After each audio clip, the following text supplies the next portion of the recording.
Bismillahirrahmanirrahim. Assalamualaikum warahmatullahi wabarakatuh. Bismillah, alhamdulillah, wassalatu wassalamu ala habibillah, Sayyidina Muhammad ibn Abdullah, wa ala alihi wa sahbihi wa mawalah. Subhanaka la ilma lana illa ma 'allamtana innaka antal alimul hakim. Wa la haula wa la quwwah illa billahil aliyyil azim. Allahumma rabbi syrah lana sudurana wa yassir lana umurana wahlul 'uqdatam min alsinatina yafqahu aqwalana. Allahumma fakkihna fid din وعلمنا التأويل برحمتك يا رب العالمين walhamdulillahi rabbil alamin. Alhamdulillah, pada pagi ini kita bertemu kembali di dalam pembacaan kitab hadis Sunan Imam Tirmizi. Dan sedar tak sedar dah sampai pada siri yang ke-238 bersama dengan saya Umar Aziz dan para pelajar Madrasah Hidayatul Muttaqin lil Banat. Dan kita telah tiba pada riwayat 3286. Dan pada riwayat 3286 masih lagi membicarakan tentang Abu Tafsirul Quran, hadis-hadis berkenaan tentang penerangan tafsir Al-Quran. Pada riwayat ini membahaskan tentang Suratul Hujurat. Baca sanadnya.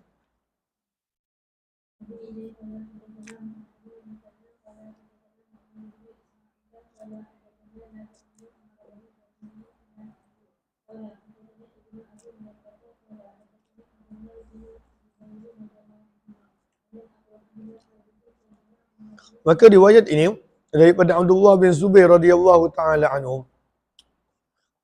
Ahlan Wan Fairuz Mustafa, Latifah Abu Hassan, Azima di Facebook, kemudian Syamsul Arya, terima kasih banyak-banyak.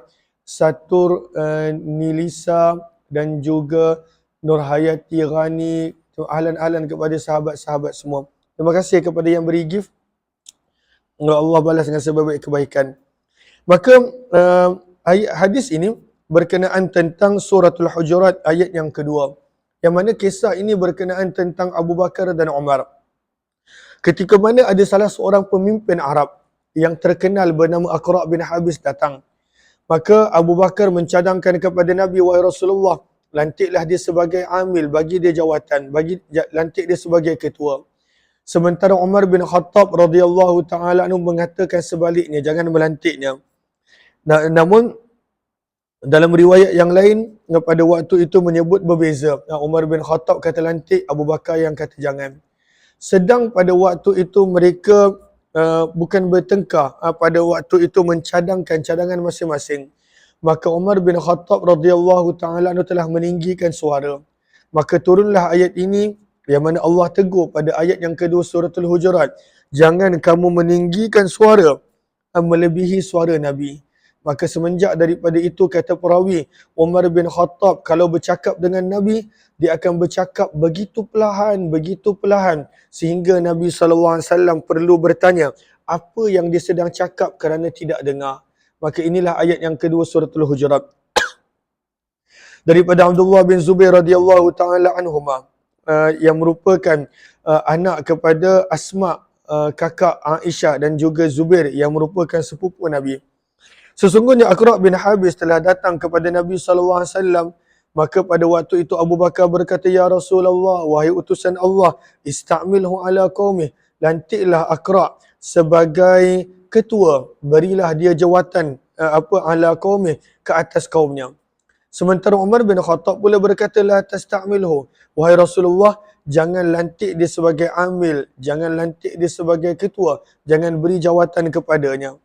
Fatakallama, mereka berdua berbahas, bercakap di sisi Nabi SAW, hatta irtafa'at aswatuhuma, sehingga telah meninggi suara mereka berdua. Maka Abu Bakar berkata kepada Umar, ma aradta illa khilafi, tidaklah engkau berkeinginan kecuali untuk menentangku, mukhalafah, pada waktu itu menentangku. Maka berkata Umar bin Khattab, ma aradtu khilafaka, aku tidak berkehendak untuk menentang kamu wahai Abu Bakar.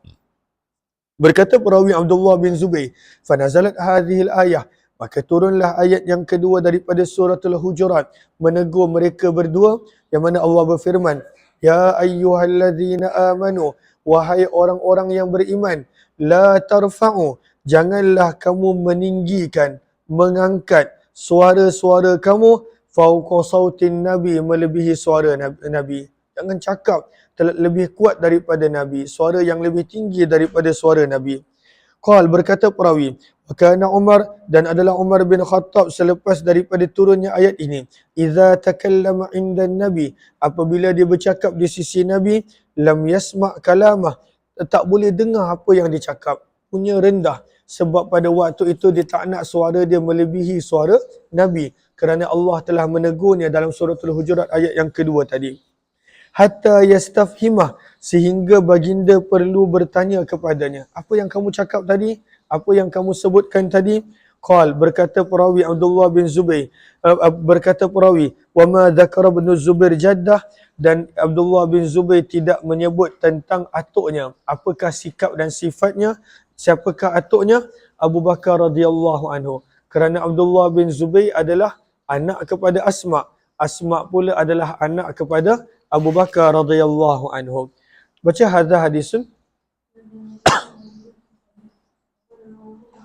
Sebahagian daripada mereka meriwayatkan terus daripada Ibnu Abi Mulaikah secara mursal, dan mereka tidak menyebutkan dalam periwayatan mereka daripada Abdullah bin Zubair radhiyallahu anhuma. 3287. Terus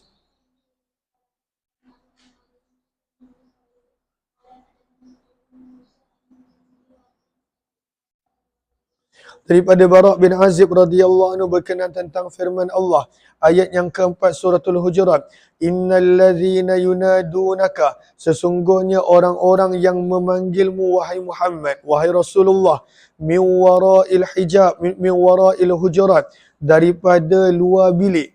Qal, apakah kisah dia? Siapakah orang yang memanggil Nabi daripada luar bilik dengan tidak beradab?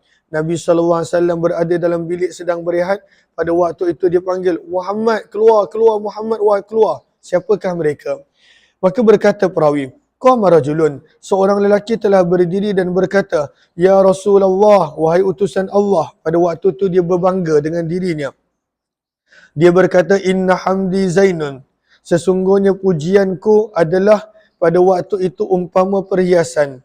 Wa inna dhammi, dan sesungguhnya celaanku syainun, adalah membawa aib. Apakah kisahnya? Untuk lebih detail, kita kena lihat kepada Sinhara pada baris yang pertama.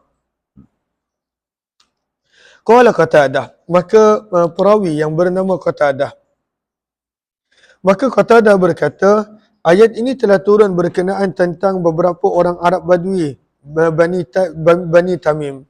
Ja'u ilan Nabi, mereka datang kepada Nabi, fanadu alal bab, dan mereka memanggil-manggil Nabi SAW daripada pintu rumah Nabi. Wa yurwa, dan diriwayatkan riwayat tersebut daripada Jabir, di mana Jabir berkata, telah datang Banu Tamim dan mereka memanggil-manggil Nabi daripada luar pintu rumah Nabi. Apa yang mereka panggil? Ukhruj ilaina ya Muhammad, keluar, jumpa dengan kami wahai Muhammad. Fa inna madhana zaim, kerana sesungguhnya pujian kami menjadi perhiasan. Wa zammana syain, dan sesungguhnya celaan kami akan menjadi aib. Apakah maksud? Apakah maksud inna hamdana zain wa inna zammana syain? Kata para ulama, maksud daripada ungkapan ini adalah madhu nafsih. Mereka nak puji diri mereka sendiri. Wa izhar azamatih, dan nak menunjukkan betapa dahsyatnya kedudukan mereka. Macam zaman kita, kan ada orang kata, follower aku ramai kot, follower aku ramai. Sekali aku viralkan kau habis kau. Jadi kau kena berhati-hati. Contoh, ada orang berkata begitu. Follower aku ada juta. Kalaulah kau tak hormat aku, kau tak dengar cakap aku, kau tak jumpa aku viralkan, dan bila aku viralkan, kalaulah pujian, maka dia akan jadi dahsyat. Kalaulah kecaman, maka habis dan binasa. Maka ungkapan-ungkapan seperti itu pernah disebutkan oleh Banu Tamim, beberapa orang. Dan pada waktu itu ianya adalah ungkapan nak membangga diri, nak menyombong diri. Sebab itu mereka kata pada riwayat ini, Inna hamdi zain, sesungguhnya pujian kami bila kami puji, zain menjadi perhiasan. Wa inna zammana syain, dan bila kami cela seseorang, ianya akan menjadi aib dan keburukan. Maka Nabi SAW bersabda, Zakallahu Azza wa Jal, yang itu hanyalah milik Allah Subhanahu wa Ta'ala sahaja. Allah sahaja yang bila Allah puji, seseorang itu jadi mulia. Bila Allah hina seseorang itu, maka orang itu akan menjadi hina. Hadis ini adalah hadis yang hasan gharib 3288. Teruskan.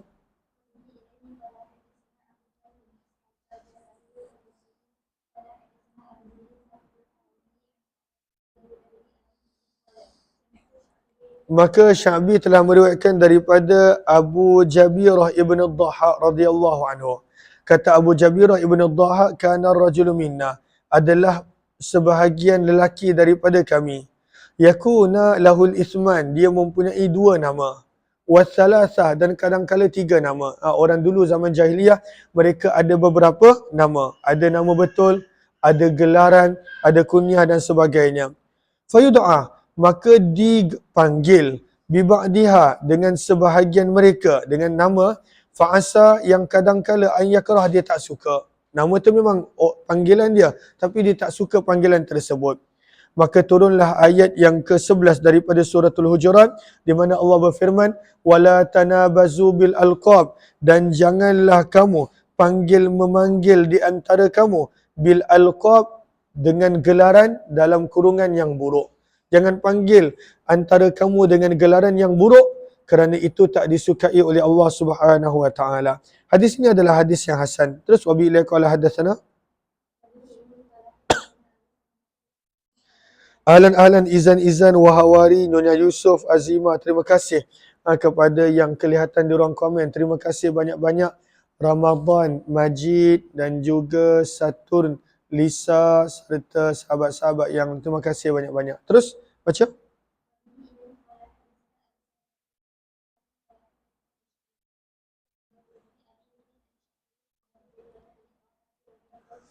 Riwayat yang lebih kurang sama. Siapakah Abu Jabirah ni? Kita jarang dengar nama dia.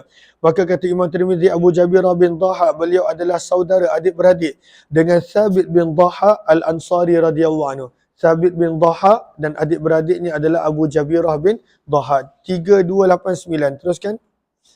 Ini berkenaan ayat yang ke-7 suratul Hujurat. Terus.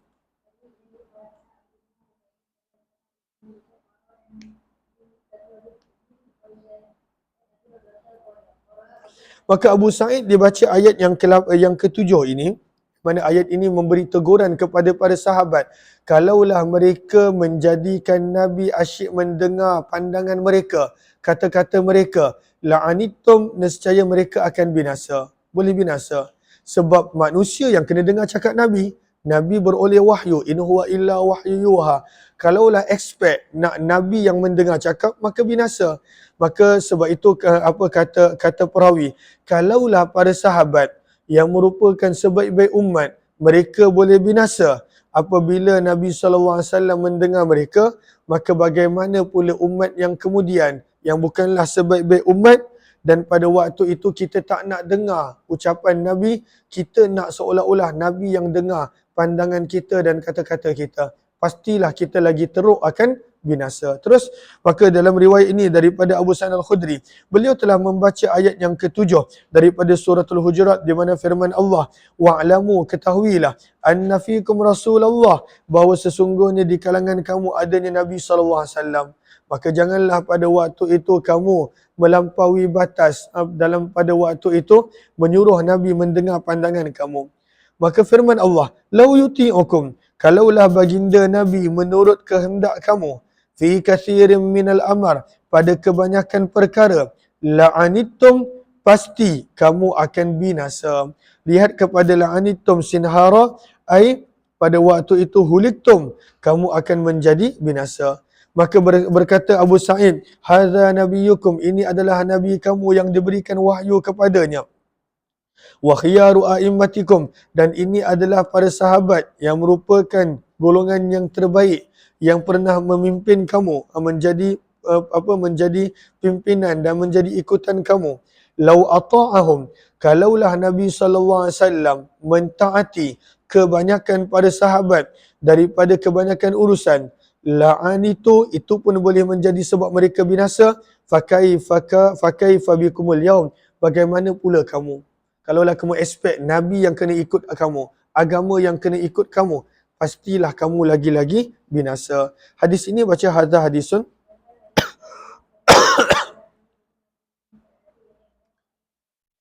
Yahya bin Sa'id Al-Qattan pernah ditanya tentang Mustamir bin Rayyan, salah seorang perawi. Maka beliau menjawab, thiqatun, seorang yang boleh dipercayai. 3290 terus.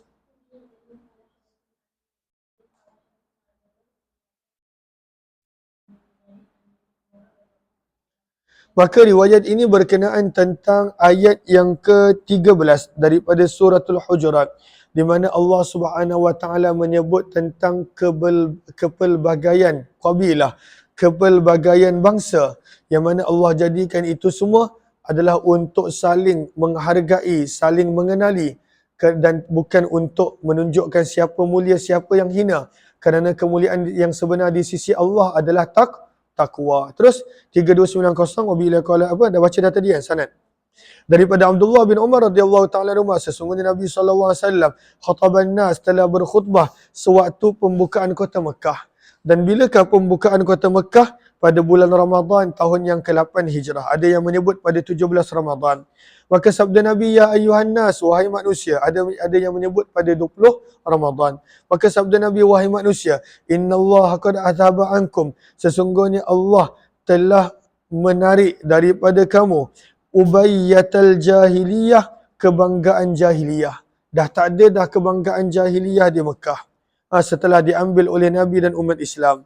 Wa ta'azumaha biabaiha, dan Allah telah menghilangkan daripada kamu pengagungan terhadap nenek moyang kamu. Fannas, maka manusia itu rajulan, sama ada dua orang ataupun seorang. Fannas rajulan, maka manusia itu ada dua jenis. Minta maaf, ada dua jenis manusia. Rajulun, seorang lelaki, satu jenis lelaki, barun, yang baik sikap dan akhlaknya, taqiyun, bertakwa, bagus dalamannya, karimun, mulia di sisi Allah. Dan golongan yang kedua adalah wafajirun, seorang yang mana pendosa, melakukan maksiat, syakiyun, celaka, hayyinun, hina di sisi Allah. Maka ada dua jenis manusia, yang mulia di sisi Allah ataupun yang hina di sisi Allah. Siapakah yang mulia? Barun, orang yang berperwatakan baik, dan juga taqi, orang yang baik dalaman dia bertakwa. Dan siapakah manusia yang celaka, yang dijauhkan daripada rahmat Allah? Fajirun, seorang yang bersikap keji, dan syaqiyun, seorang yang celaka perangai dan juga keadaan dalaman dia. Maka ini di sisi Allah adalah orang yang hina. Sabda Nabi, wan nasu banu Adam, manusia seluruhnya adalah anak-anak Adam, dan Allah menciptakan Adam daripada tanah. Kemudian Nabi membaca firman Allah, ya ayyuhan nas, wahai manusia, sesungguhnya kami telah menjadikan kamu daripada laki dan perempuan, wa ja'alnakum syu'uba, dan menjadikan kamu pelbagai bangsa, wa qabail, pelbagai suku puak, lita'arafu, bertujuan untuk kamu pada waktu itu saling mengenali, bukan berbangga, bukan menyombong, saling menghargai. Kenapa? Kerana kemuliaan yang sebenar di sisi Allah, atqakum, adalah orang yang paling takwa, sesungguhnya Allah Maha mengetahui, lagi amat mendalam pengetahuan Allah. Baca hadza hadisun. Baca.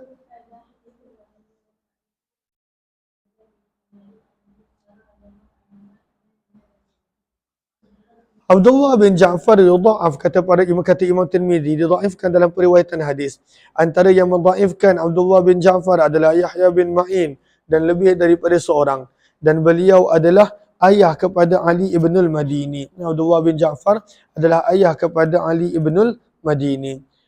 Wa fil bab, dan dalam hadis bab ini ada juga riwayat daripada Abu Hurairah dan Abdullah bin Abbas radhiyallahu anhum. 3291. Baca.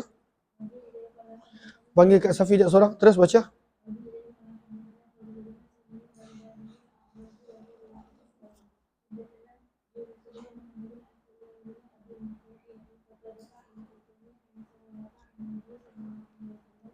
Sabda Nabi SAW, al-hasab, kebanggaan datang dan diperolehi, al-mal, disebabkan harta.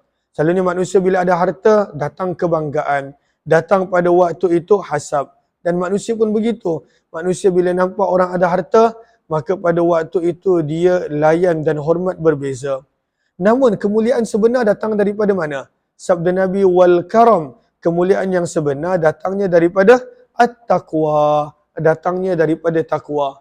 Kebanggaan datang daripada harta dan kemuliaan datangnya daripada takwa. Hadza hadisun, baca.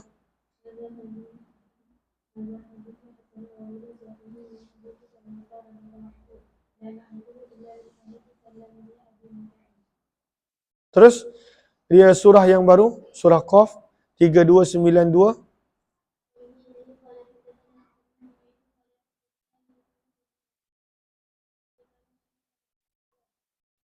Daripada Anas bin Malik, sesungguhnya radhiyallahu anhu, sahabat Nabi, sesungguhnya baginda Nabi SAW telah bersabda, la tazalu jahannam, berterusan jahannam, api neraka Allah, takul berkata, hal mim mazid, dan ini adalah ayat yang ada di dalam surah Qaf, ayat yang ke-30. Maka berterusan neraka meminta, ada lagi tak? Ada lagi tak? Pada waktu itu, dia masih lagi belum merasa cukup, walaupun dalam sebahagian hadis menyebut setiap daripada 1000 orang hanya seorang ke syurga, baki 999 adalah ke neraka. Walaupun begitu banyak Allah dah hantar ke neraka daripada jin, manusia, Ya'juj Ma'juj.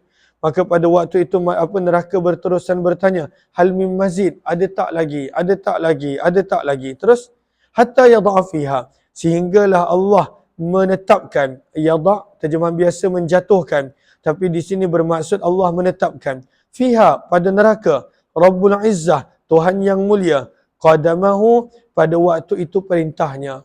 Lalu apakah maksud apa wad'ul qadam di sini? Lihat kepada sinhara pada baris yang kedua, wad'ul qadami 'ala syai', meletakkan kaki pada sesuatu adalah masal, perumpamaan, lirrad'i wal qama', pada waktu itu perumpamaan untuk teguran yang keras, amaran yang keras. Ai ya'tiha amrullah, akan datang kepada neraka itu ketetapan dan perintah Allah Subhanahu wa taala. Fayakufuha, maka itu akan menghalangnya daripada meminta lebih ataupun pada waktu itu meminta tambahan manusia untuk dimasukkan ke dalamnya. Jelas ke jelas? Maka yadha diterjemahkan sebagai menetapkan, qadamah diterjemahkan sebagai perintah Allah. Maka berkatalah neraka, qad, cukup, qad, cukup, wa izzatika, dan demi kemuliaanmu, wa yuzwa, dan dikumpulkan, dihimpunkan sebahagian mereka kepada sebahagian yang lain. Hadis ini adalah hadis yang hasan gharib daripada sudut sanad ini. Terus 3293.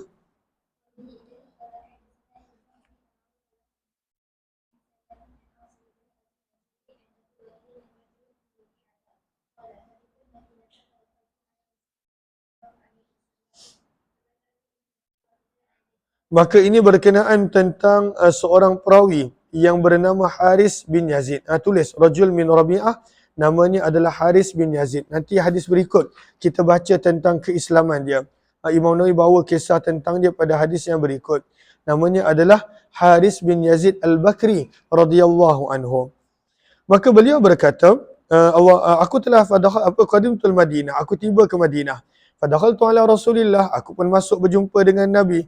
Fadzakartu indah, dan aku telah menyebutkan, menceritakan di sisi baginda berkenaan tentang wafidu Ad, utusan Ad. Kaum Ad pernah hantar utusan ke Mekah. Maka ini kisah tentang dia. Fakultu, maka ketika mana aku sebut dia tentang Ad, aku terus berkata, a'udzubillah, aku berlindung kepada Allah daripada aku menjadi seperti wafid Ad, seperti rombongan, dan juga pada waktu itu kumpulan Ad. Maka kenapa? Faqal, maka Nabi SAW bersabda, wa ma wafidu Ad, apakah kisah tentang utusan Ad yang kamu cerita tadi? Maka berkatalah Allahumma salli ala sayyidina Muhammad, Haris bin Yazid.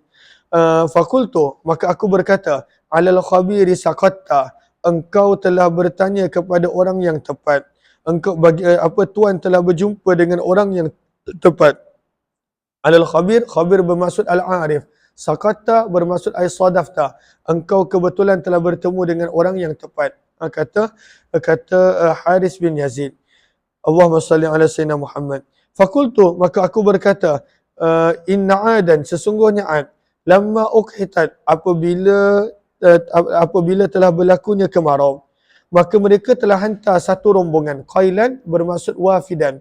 Mereka telah hantar satu rombongan. Fanazala, dan rombongan ini telah mendiami kota, mereka telah menjadi tetamu di sisi Bakar bin Muawiyah, nama seorang daripada penduduk Mekah. Maka rombongan Ad ni datang dan mereka singgah di Mekah, jumpa dengan orang yang bernama Bakar bin Muawiyah. Fasaqahul khamar, dan pada waktu itu mereka berikan minuman arak kepada rombongan Ad, utusan Ad. Wa ghannatuhul jaradatan, dan telah menyanyi untuk menghiburkan tetamunya. Pada waktu itu dua penyanyi hamba wanita. Zaman dulu kebanyakannya adalah daripada kalangan hamba, penyanyi-penyanyi yang terkenal dan sebagainya pada awal Islam, sebelum Islam. Summa kharaja, kemudian pada waktu itu telah keluar utusan Ad, rombongan Ad ini. Yuridu jibala Mahrah, mereka ingin untuk memanjat akan bukit Mahrah. Faqal, maka mereka pada waktu itu telah berdoa, Allahumma ya Allah, inni lam atika limaridin, sesungguhnya aku tidak datang kepadamu ya Allah disebabkan penyakit. Fa'udawiyah, supaya aku beroleh ubat dan kesembuhan. Aku datang ke sini bukan untuk penyakit, untuk menyembuhkan penyakit. Wala li asirin, dan tidak pula kami datang untuk menebus mana-mana tawanan. Wala asirin fa'udawiyah, fa'ufadiyah. Faski, maka berikanlah minum daripada hujan kepada hamba-Mu, ma kunta muskiyah, apa yang dulu engkau pernah berikan kami minum. Waski, dan berikanlah juga minum bersama dengannya Bakar bin Muawiyah, yashkuru lahul khamar, kerana pada waktu itu beliau menghargai persahabatan dengan Bakar bin Muawiyah. Maka berikanlah minum sebagai tanda penghargaan kepada Bakar bin Muawiyah. Lahul khamar, araknya yang beliau telah beri kami minum. Farufi'a lahu sahab, maka telah didatangkan kepada kaum Ad pada waktu itu 3 ataupun beberapa jenis awan-awan. Maka dikatakan kepada kumpulan Ad, utusan Ad ini, ikhtar ihdahunna, pilihlah salah satu daripada awan-awan ini. Fakhtara sauda, maka mereka telah pilih awan yang sangat hitam. Dan pada waktu itu dikatakan, khudha ramada, ambillah awan ini yang bertukar menjadi yang bertukar menjadi Allahumma salli ala sayyidina Muhammad. Ambillah awan ini, fakhtara sauda, mereka pilih awan warna hitam. Faqilalah, maka dikatakan kepada mereka, khudha, ambillah apa yang ada dalam awan ini daripada azab, ramada rimdada, yang akan menjadikan mereka dibakar habis-habisan. Ramada rimdada, lihat kepada qawata, pada baris yang akhir, al-mutanahi fil ihtiraq, pada waktu itu mereka akan dibakar dengan sehabis-habisnya. La tadharu, tidak akan berbaki, tidak akan dibiarkan seorang pun daripada kaum Ad kecuali mereka diseksa. Mereka diseksa kerana perbuatan sendiri. Mereka diseksa kerana perbuatan sendiri. Sebab itu turunnya kemarau, dan sekarang ini azab yang datang dalam bentuk awan tadi. Wa zakaran nabi, wa zakara an nabi, maka Nabi SAW bila mendengar kisah ini, Nabi pun menyebut bahawa lam yursal alaihim minar rih, tidaklah dihantar kepada mereka daripada angin yang kuat, illa qadru, kecuali kadar hadhil halaqah, bentuk lingkaran ini. Dan lingkaran apa? Halqatul khatam, bentuk lingkaran cincin. Angin yang kuat yang Allah hantarkan kepada mereka sikit je, kecil je. Dan Nabi berikan perumpamaan seperti lingkaran cincin sahaja angin tersebut, namun angin yang sangat kuat. Maka kemudian Nabi membaca daripada wadhakara tu maksudnya Nabi, kisah Haris bin Yazid Al-Bakri dah habis, Nabi yang baca ayat ni.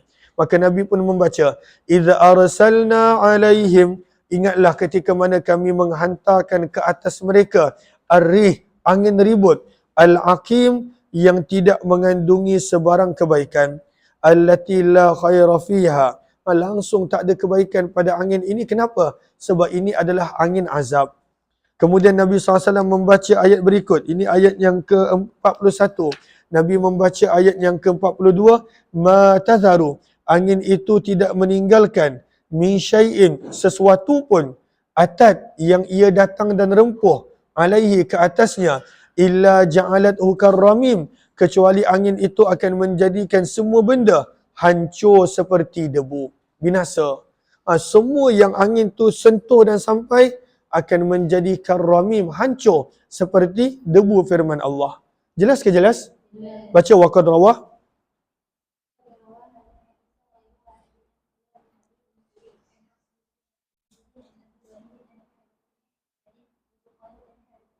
Terus 3294, terus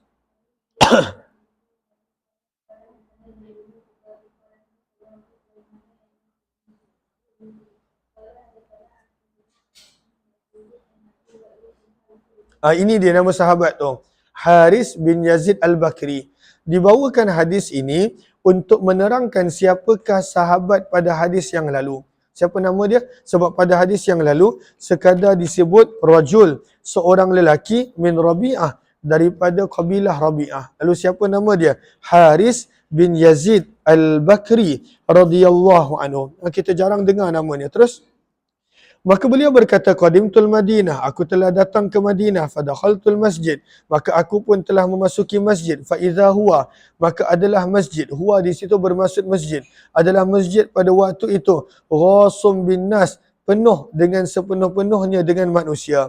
Wa idza, dan tiba-tiba, dan pada waktu itu, rayat, ada beberapa bendera, sudun, berwarna hitam, tahfiku, yang pada waktu itu ada yang sedang berkibar. Takhfid ay tatahara. Ada beberapa bendera yang sedang berkibar dalam masjid. Wa idza Bilalun, dan Bilal pada waktu itu sedang menyangkut pedang pada lehernya, baina yaday Rasulillah, di hadapan Nabi. Maka aku pun bertanya, apakah keadaan manusia? Kenapa semua macam ni?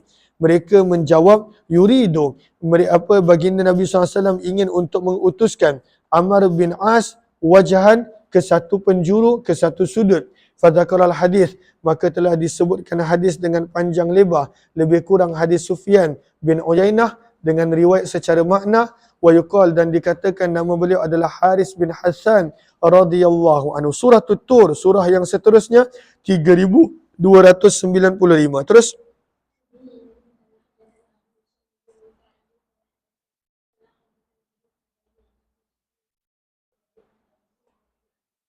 daripada Abdullah bin Abbas radhiyallahu anhu menerangkan apakah maksud idbaran nujum dalam surah Tur ayat 49 dengan adbaras sujud surah Qaf ayat yang ke-40. Sebab awal ayatnya sama, wa minal laili fasabbih, kalau dalam surah Qaf, wa adbaras sujud. Kalau dalam surah An-Najm, wa minal laili fasabbihhu wa idbaran nujum. Maka apa maksud dia? Apa maksud idbaran nujum? Apakah maksud adbaras sujud? Maka sabda Nabi SAW, idbaran nujum yang ada pada ayat 49 surah At-Tur bermaksud ar-rak'ataini qabla al-fajar. 2 rakaat sebelum daripada fajar. 2 rakaat qabliyah subuh. Maka itu yang dimaksudkan dengan idbaran nujum. Kemudian sabda Nabi, wa adbaras sujud pula maksudnya apa? Wa adbaras sujud wa minal laili, dan daripada sebahagian malam, dan juga wa adbaras sujud. Adbaras sujud bermaksud sesudah mengerjakan sujud, iaitu mengerjakan solat. Maka inilah solat selepas daripada maghrib. Terus hadza hadisun.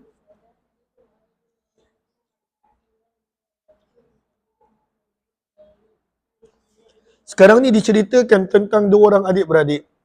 Satu nama perawi Rishdin bin Quraib yang kita sedang baca.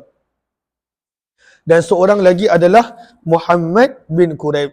Maka Imam Bukhari telah ditanya oleh Imam Tirmizi, ayyuma afdal, mana satu yang paling dahsyat di antara Rishdin bin Quraib dan juga Muhammad bin Quraib? Ayyuhuma awthaq, siapakah yang lebih thiqah periwayatannya? Kata Imam Bukhari, ma aqrabahuma, alangkah dekatnya, samanya kedua-dua mereka, iaitu Rishdin dengan pada waktu itu Muhammad bin Quraib. Kemudian kata Imam Bukhari, wa Muhammadun indi arjah, namun di sisiku periwayatan Muhammad bin Quraib adalah lebih kuat. Wasa'altu, kata Imam Tirmizi, aku bertanya pula kepada Abdullah bin Abdul Rahman Ad-Darimi, Imam Ad-Darimi berkenaan tentang ini. Maka kata Imam Ad-Darimi, ma aqrabahuma, alangkah dekatnya keadaan di antara mereka berdua, namun yang lebih aku suka, kata Imam Ad-Darimi, adalah Rishdin bin Quraib. Maka Imam Bukhari melebihkan Muhammad bin Quraib dan Imam Ad-Darimi melebihkan pada waktu itu Rishdin bin Quraib. Suratul Najm, surah yang ke-53 berkenaan tentang Nabi SAW sama ada melihat Allah ataupun melihat Jibril. Sebenarnya ada kedua-dua pendapat. Terus baca. Ini berkenaan tentang ayat yang ke-16. Terus.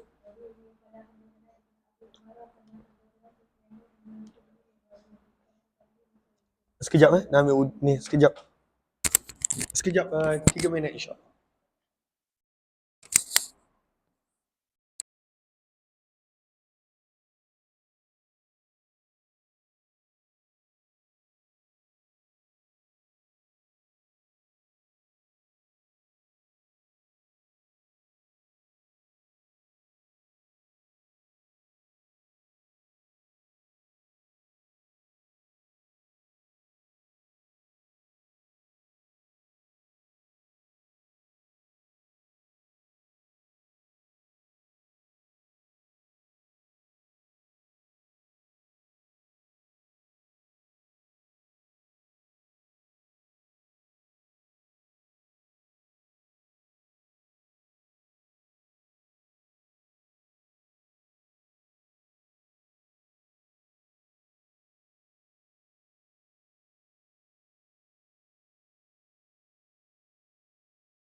Bihi ajma'in.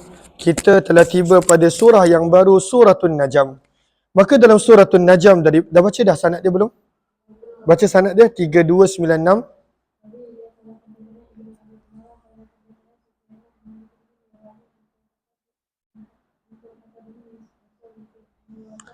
Daripada Abdullah bin Mas'ud, sahabat Nabi radhiyallahu anhu, beliau berkata, lamma balagha Rasulullah, apabila baginda Nabi SAW telah tiba ke tempat yang bernama Sidratul Muntaha, dalam perjalanan Mi'raj Nabi, dalam perjalanan Nabi bertemu Allah.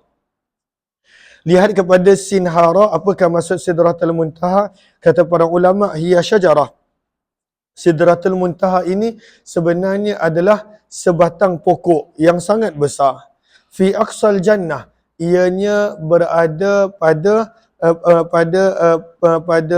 penghujung syurga. Ianya berada pada penghujung syurga. Ilaiha, pada Sidratul Muntaha inilah yantahi, terhentinya pada waktu itu ilmu orang-orang yang terdahulu dan kemudian. Di sinilah pada waktu itu berakhirnya ilmu manusia. Selepas daripada Sidratul Muntaha, manusia tidak tahu banyak perkara. Walam yujawizha, dan tak ada seorang pun pernah melewati Sidratul Muntaha kecuali hanya baginda Nabi SAW. Jibril pun tidak pernah melewati Sidratul Muntaha. Maka kata Abdullah bin Mas'ud, apabila baginda Nabi SAW telah melewati Sidratul Muntaha, maka baginda bersabda, intaha, telah berakhirnya, ilaiha, pada Sidratul Muntaha, ma ya'ruju, apa jua yang naik daripada bumi, daripada amalan dan sebagainya, wa ma yanzilu, dan apa pun yang turun daripada atas, daripada wahyu, daripada perintah, hukum ahkam dan sebagainya. Fa'atahu Allah, maka Allah telah memberi kepada baginda Nabi indaha, di sisinya, 3 perkara. Lam yu'tihinna, yang Allah tidak pernah berikan kepada mana-mana Nabi sebelum baginda. Yang pertama yang Allah berikan kepada baginda, faridat alaihi salatu khamsa, telah difardukan ke atas baginda dan umat 5 waktu salat. Yang kedua, wa'utiya, baginda telah diberikan penghujung suratul Baqarah yang sebenarnya sangat-sangat bermanfaat jika diamalkan, iaitu bermula daripada ayat Amanar Rasul. Dan yang ketiga, wa ghufira, diampunkan umat baginda al-muqhimat walaupun melakukan dosa-dosa besar selagi mana mereka tidak mensyirikkan Allah dengan sesuatu. Umat yang terdahulu kalau buat dosa besar terus jatuh hukum. Umat ini kalaulah bertaubat, Allah ampunkan taubat, Allah ampunkan dosa, Allah terima taubatnya. Berkata Abdullah bin Mas'ud seterusnya tentang tajuk kita, iaitu suratul Najm ayat yang ke-16. Berkata Abdullah bin Mas'ud, "Idh yaghsha sidrata ma yaghsha." Ingatlah ketika mana yaghsha, Allahumma salli ala Sayyidina Muhammad, ingatlah ketika mana Sidratul Muntaha diliputi oleh makhluk-makhluk daripada alam ghaib, alam yang lain. Yang pada waktu itu dahsyatnya makhluk yang ada di situ, ma yaghsha, yang tidak terhingga banyak, dan pada waktu itu luar biasa, luas pada waktu itu Sidratul Muntaha. Maka berkata Abdullah bin Mas'ud, Sidratul Muntaha terletak di langit yang ke-6. Apakah maksud langit yang ke-6? Bukankah di langit yang ke-7? Maka para ulama menggabungkan dengan riwayat yang lain, lihat kepada Sinhara, waruya fis sabi'ah, dalam sebahagian riwayat disebut Sidratul Muntaha pada langit yang ke-7. Maka digabungkan di antara keduanya bi anna aslaha, bahawa pada waktu itu bahagian bawah pokok pada langit yang ke-6 dan kebanyakan dahan ranting dan daunnya pada waktu itu berada di langit yang ke-7, Sidratul Muntaha. Tempat berakhirnya segala pengetahuan manusia, ilmu manusia. Kemudian kata Abdullah bin Abbas, berkata perawi, qala Sufyan, berkata perawi, farashun, di Sidratul Muntaha terdapatnya pada waktu itu kelkatu, binatang-binatang berterbangan, min zahabin, yang diperbuat daripada emas. Wa asyara, dan Sufyan telah mengisyaratkan dengan tangannya, fa ara'adaha, dan pada waktu itu beliau telah menggerak-gerakkan tangannya. Pada waktu itu nak menunjukkan seolah-olah berterbangan kelkatu ataupun binatang yang diperbuat daripada emas tersebut. Lihat Sinhara, baris yang terakhir, ay harrakaha wa zalzalaha la'allahu bayan taharrukil farash. Terus riwayat yang apa, Allahumma salli wa qala, dan berkata selain daripada Malik bin Mighwal, ilaiha, di Sidratul Muntaha berakhirnya ilmu makhluk, la ilma lahum, dan manusia tidak ada sebarang ilmu tentang apakah yang ada selepas daripada Sidratul Muntaha. Hadis ini adalah hadis yang hasan sahih. 3297 terus.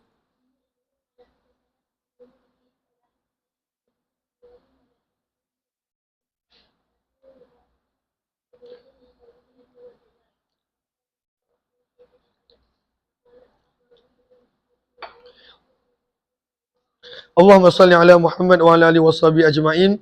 Maka kata Asy-Syaibani, aku telah bertanya kepada Zir bin Hubeish berkenaan tentang apakah maksud firman Allah, fakana qaba qausaini aw adna, yang mana terjemahannya adalah fakana, sehingga menjadilah, qaba qausain, jarak di antara keduanya sekadar dua hujung busaran panah. Akan panah pada waktu itu dia berbentuk seperti U. Tidaklah exactly U, tapi berbentuk seperti U. Dan apabila ditarik, maka hujungnya makin mendekat. Lalu tak jauh jarak antara dua busaran panah. Maka siapakah yang dimaksud dekat di antara Nabi dengan siapa? Sehingga pada waktu itu qaba maksudnya ay qadra, kadar dua hujung busaran panah, au adna, ataupun lebih dekat daripada itu. Maka dekat sini ada perbezaan pendapat. Abdullah bin Abbas seperti yang bakal kita baca pada muka surat berikut menyebut yang maksud dekat, nampak dan sebagainya adalah antara Rasulullah dan Allah Jalla wa'ala. Aisyah, Abdullah bin Mas'ud dan sebagainya, mereka berkata ini merujuk kepada Jibril alaihi salatu wassalam. Terus maka berkata Zir bin Hubeish, Abdullah bin Mas'ud telah mengkhabarkan kepadaku bahawa baginda Nabi SAW telah melihat Jibril, dan pada waktu itu Jibril pada bentuknya yang asal situmi'ati janah, sebanyak 600 sayap. Dan Nabi nampak Jibril pada bentuk yang asal sebanyak dua kali. Ketika di Sidratul Muntaha, inda Sidratul Muntaha, dan ketika peristiwa penurunan wahyu. Terus 3298.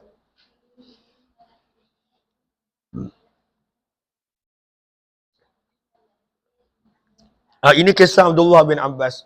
Yang mana Abdullah bin Abbas berpandangan bahawa ayat-ayat yang dimasukkan dalam surah An-Najm adalah Nabi SAW melihat Allah dan berada dekat dengan Allah sewaktu Mi'raj. Abdullah bin Mas'ud dan Aisyah menyebut yang dimaksudkan pada ayat ini adalah siapa?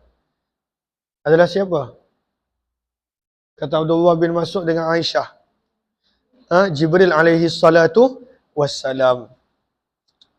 Maka berkata Abdullah bin Abbas, Abdullah bin Abbas telah bertemu dengan Ka'ab al-Ahbar di Arafah. Fasa'alahu, maka pada waktu itu Abdullah bin Abbas telah bertanya kepada Ka'ab al-Ahbar an syai'in berkenaan tentang sesuatu.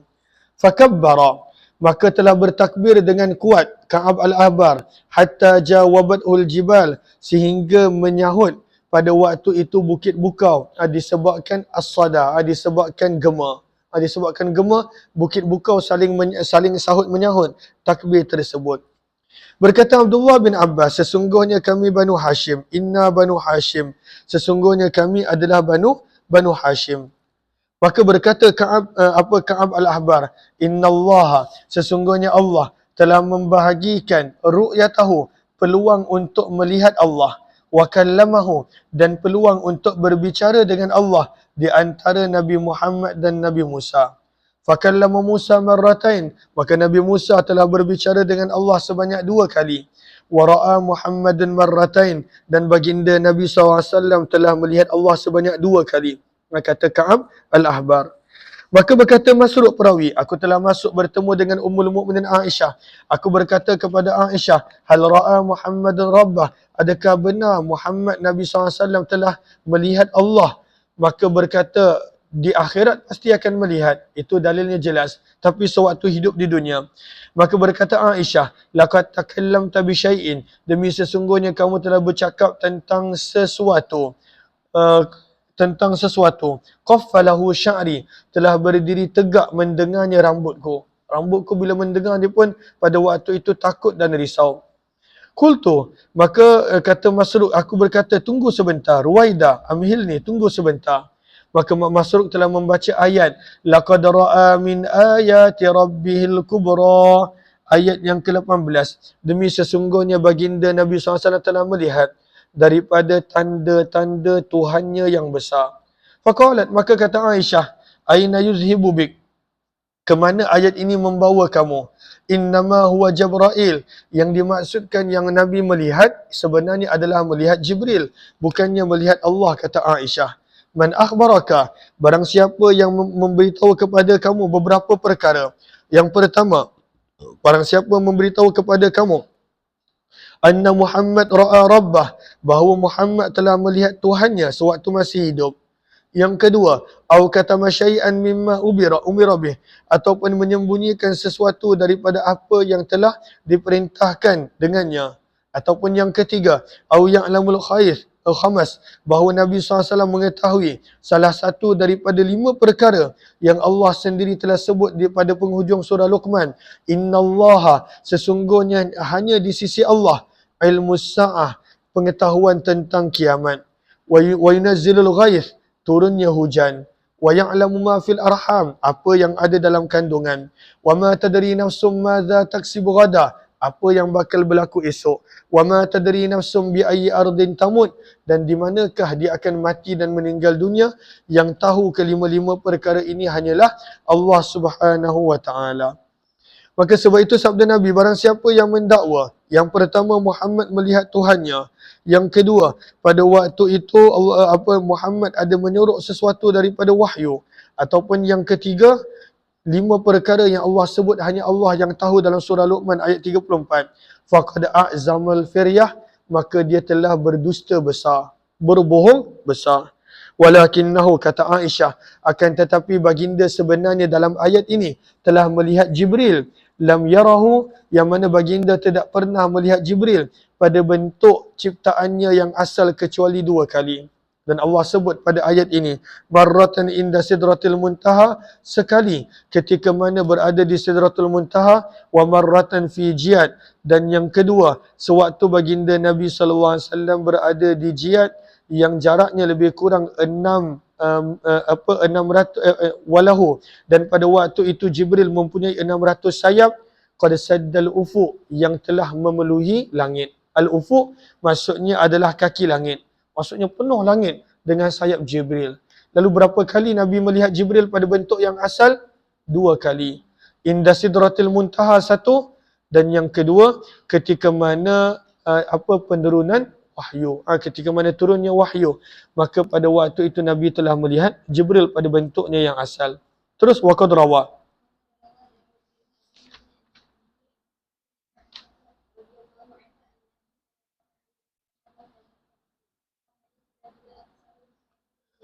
Pukul apa outing? 12. Okey, terus 3299. Okey, sebab itu baca sahara. Baris yang keempat. Maka berkata Qadhi Iyad, ikhtalafal khalaf was salaf. Daripada dulu sampai sekarang ada perbezaan pendapat. Apakah soalan dia? Hal ra'a nabiyyuna rabbah? Adakah baginda Nabi SAW telah melihat Allah sewaktu Mi'raj? Lailatul Isra. Fa'ankarat wa Aisyah. Aisyah tidak bersetuju. Ini pandangan Aisyah. Kemudian inilah juga pandangan Abdullah bin Mas'ud. Dan kepada pandangan ini telah mengambilnya sebahagian daripada golongan muhaddisin dan juga al-mutakallimin.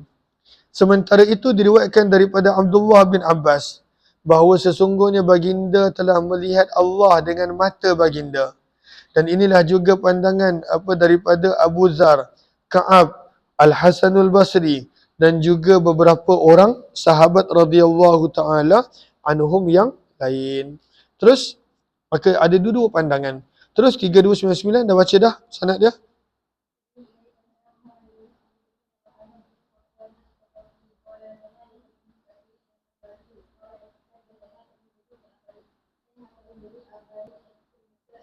Daripada Abdullah bin Abbas radhiyallahu ta'ala beliau berkata, ra'a Muhammad rabbah. Ini pandangan Abdullah bin Abbas. Muhammad sallallahu alaihi wasallam telah melihat Tuhannya Allah marratain, sebanyak 2 kali. Sama di Sidratul Muntaha, maksudnya seperti mana yang Al-Quran sebutkan, dan dan pada waktu itu pada waktu yang lain. Terus mana tadi? Okey, qultu, maka pada waktu itu Ikrimah bertanya, macam mana Rasulullah boleh melihat Allah?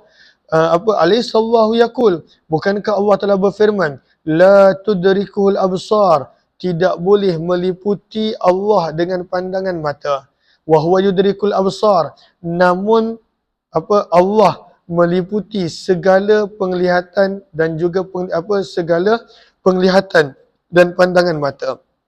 Maka berkata Abdullah bin Abbas, "Baihak, celaka kamu. Zaka, itu adalah iza tajalla binurihi alladhi huwa nuruh." Itu adalah ketika mana tajalla, Allah bertajalli, menzahirkan dengan nurnya yang pada waktu itu merupakan cahayanya. Dan Muhammad memang telah melihat Tuhannya sebanyak 2 kali, kata Abdullah bin Abbas radhiyallahu anhuma. Terus 3300.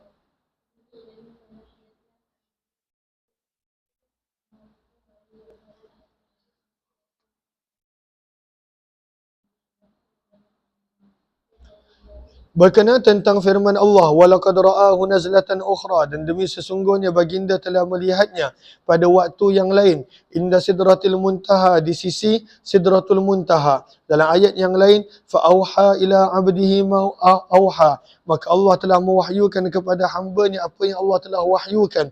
Fa kana qaba qausain, maka adalah jarak di antara keduanya adalah seperti 2 busaran panah ataupun lebih dekat daripada itu. Kata Abdullah bin Abbas radhiyallahu anhuma, qad ra'ahu, demi sesungguhnya baginda Nabi telah melihat Allah. 3301. Terus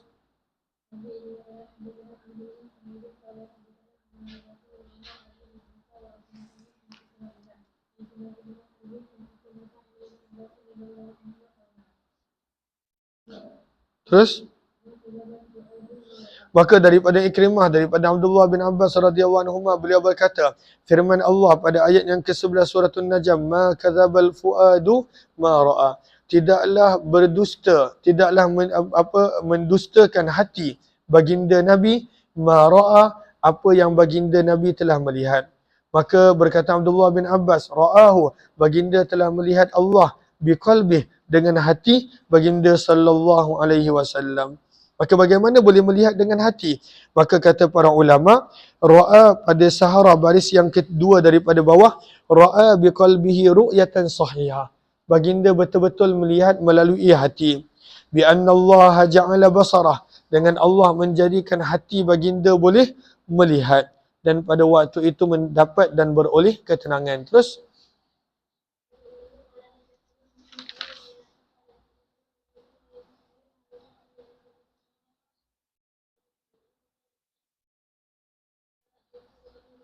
maka daripada Abu Zar radhiyallahu ta'ala beliau berkata, aku bertanya kepada Abu Zar, kata Abdullah bin Syakir, kalaulah tuan boleh berjumpa dengan baginda Nabi,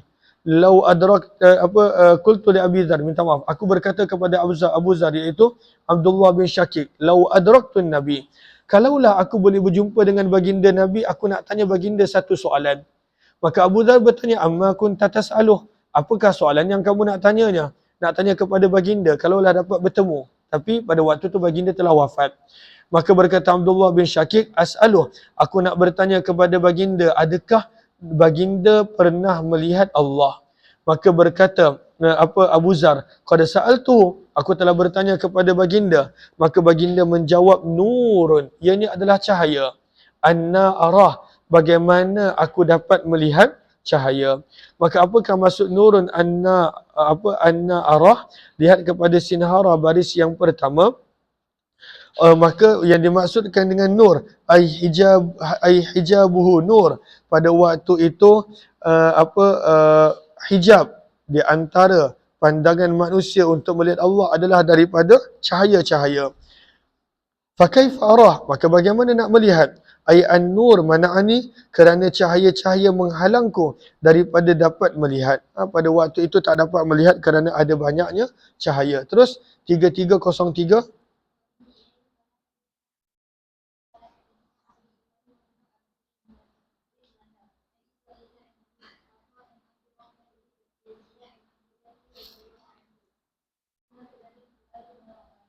Maka daripada Abdullah bin Mas'ud berkenaan tentang firman Allah, ma kadzabal fuadu, tidaklah mendustakan hati baginda ma ra'a, apa yang baginda telah lihat.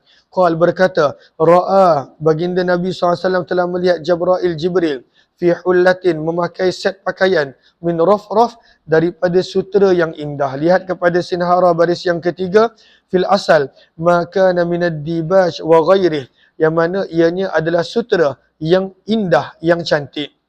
Qad mala'a, dan pada waktu itu Jibril telah menunjukkan bentuk tubuhnya yang asal, telah penuh apa yang berada di langit dan juga di bumi. Besarnya Jibril alaihi salatu wassalam. Hadis ini adalah hadis yang hasan sahih. 3304. Terus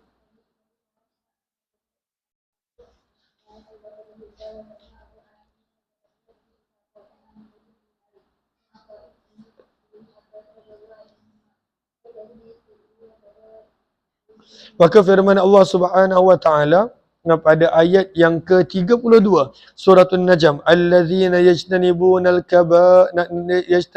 kaba'iral itsmi wal fawahish. Firman Allah Subhanahu wa taala, dan orang-orang yang yajtanibun, menjauhi dosa-dosa besar serta al-fawahish, perbuatan keji, illal lamam, kecuali pada waktu itu dosa-dosa kecil yang mereka tetap telanjur melakukan. Maka kan ayat tersebut berbunyi, inna rabbaka wasi'ul maghfirah, sesungguhnya Tuhanmu adalah amat luas pengampunannya. Maka berkenaan tentang ayat ini, sabda Nabi SAW, in taghfir Allahumma taghfir jamma, jika mengampunkan maka Allah mengampunkan keseluruhannya. Wa ayyu abdin lakala alamma, dan hamba manakah, sabda Nabi, yang tidak melakukan dosa kecil. Hadis ini adalah hadis yang hasan sahih gharib. Kami tidak mengetahuinya kecuali daripada periwayatan Zakaria bin Ishaq. Kita sambung riwayat 3305 selepas maghrib nanti insya-Allah. Sebab para pelajar ada outing pagi ni, maka mereka nak bersiap-siap. Terima kasih semua, jumpa lagi insya-Allah.